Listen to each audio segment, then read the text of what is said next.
Hello mga ka-warriors! So, ito na naman po ang inyong lingkod, Warrior Lady. So, nakikita nyo po na pinalitan ko yung aking IG kasi may dialysis ako. So, nilinis ko muna. Pero mga ka-warriors, mali po yung wala po kayong gloves. Kailangan po talaga may gloves. So, hindi po ako nakakabili ng gloves. Yan, di ko po kasi naisip na bumili ng gloves. Kaya, ayan. So, marami po akong gustong ikwento sa mga susunod kong video. Ayan. So, ano po yung kamay ko, nauntog. Alam nyo, nauntog yung kamay ko sa may bandang paanan ko, sa may hita ko. Hindi na siya bumalik, as in bumaluktot na siya, gumanyan na lang hanggang ngayon. So, itong video na to, matagal na to ko dapat in-upload. Kaso nga po, nagkaroon ng emergency na isinugod ako sa hospital at ngayon lang po ako naging okay. Mag-iisang buwan po akong naka-confine. Kaya hindi ko po siya nagawa dahil sobrang hinang-hina ako, wala akong malay. So ngayon ko lang po siya magagawa at mabu-voice record. Buti nga po at hindi ko siya na-delete. Nandyan pa yan dapat. Ayan yung part 2 nung part na nahulog ako. So dyan, nakikita nyo po na medyo okay pa ako dyan. May masakit na akong nararamdaman, hindi na comfortable yung pakiramdam ko dyan, pero hindi ko po siya masyadong iniinda kasi parang sanay na ako. Kaya nagre-ready po ako dahil may session po ako ng dialysis. So, bago pumunta ng dialysis, nasanay na talaga akong nililinis ko na yan. Ako na po talagang naglilinis ng IG ko. Na-infect, alam ko, yung IG ko, infect na yan kasi nabasa nga po yan dahil naligo ako, hindi ko natingnan kung okay ba yung balot niya. Mayroong konting butas kaya may pumasok na tubig na pero pinalitan ko siya kaagad. Pero syempre nabasa na yan siya. Tsaka ayan, hindi ako gumagamit ng gloves, nakikita nyo naman. Kaya ngayon, natuto na ako. So, nagpabili na ako ng gloves. Inaantay ko na lang.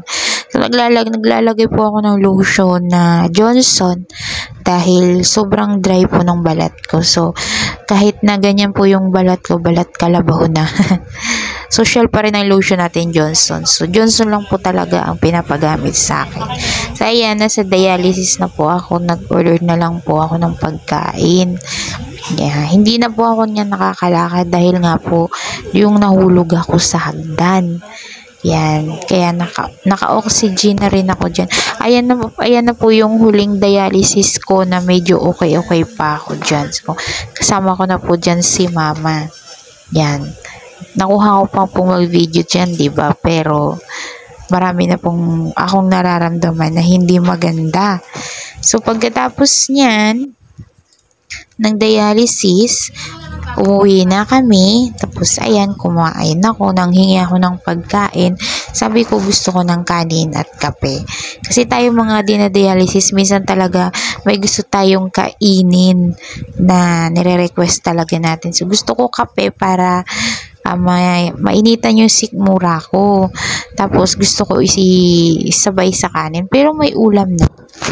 Kaya, gusto ko lang kumain dahil nagutom ako galing dialysis. Pero, may nararamdaman na talaga ako. Hindi na talaga maganda to. Ayan na nga, nagsisimula ng nilalamig na ako. Pakiramdam ko may yelo na ang kwarto. Kahit sila init na init, ako lamig na lamig. So, nilagnat po ako nung time na yan. Dahil, alam ko, nalalagnatin talaga ako dahil nabasa nga po yung IG ko. So, pinunasan po ako tapos nilagyan ako ng basang towel sa noo. para kumalma yung lagnat ko at uminom na rin po akong Biogesic niyan. Ayan po yung paa ko na nahulog. Nilagyan po ni mama ng benda para hindi siya mamaga ng sobra. Binalot niya po niyan. So, hindi na talaga ako nakakalakad nung time na yan, guys. Kasi pakiramdam ko, kalahati ng katawan ko na paralyze. Pati yung balakang ko, yung sa mupetan ko, yung sa kaliwa na ribs ko, apektado, feeling ko bali-bali. Pero hindi naman, guys, kasi nung na-confine ako, in-x-ray naman lahat. Wala namang nakitang fracture. Talagang naano lang siya, nalamog. Oo, nalamog. Tsaka namaga. Kaya ganun sobrang sakit. Pero grabe, sobrang sakit siya. Ayan, maraming tumutubo sa mukha ko. Alam nyo naman yan sa mga dialysis.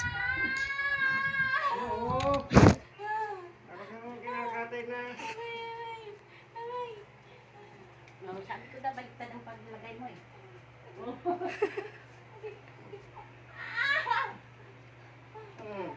Oy, patong, patong.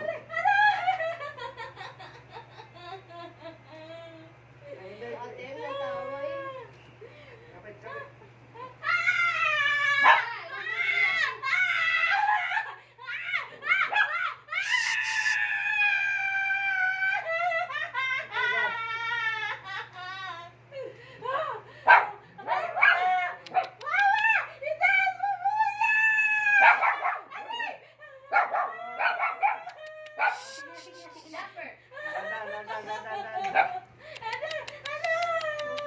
Camper!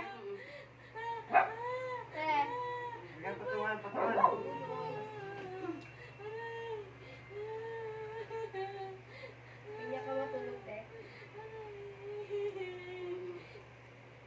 Oh, lagi sa unan. Diyan na lang ka muna. May crack siguro to, Chon. Kaya nang gagaling yan.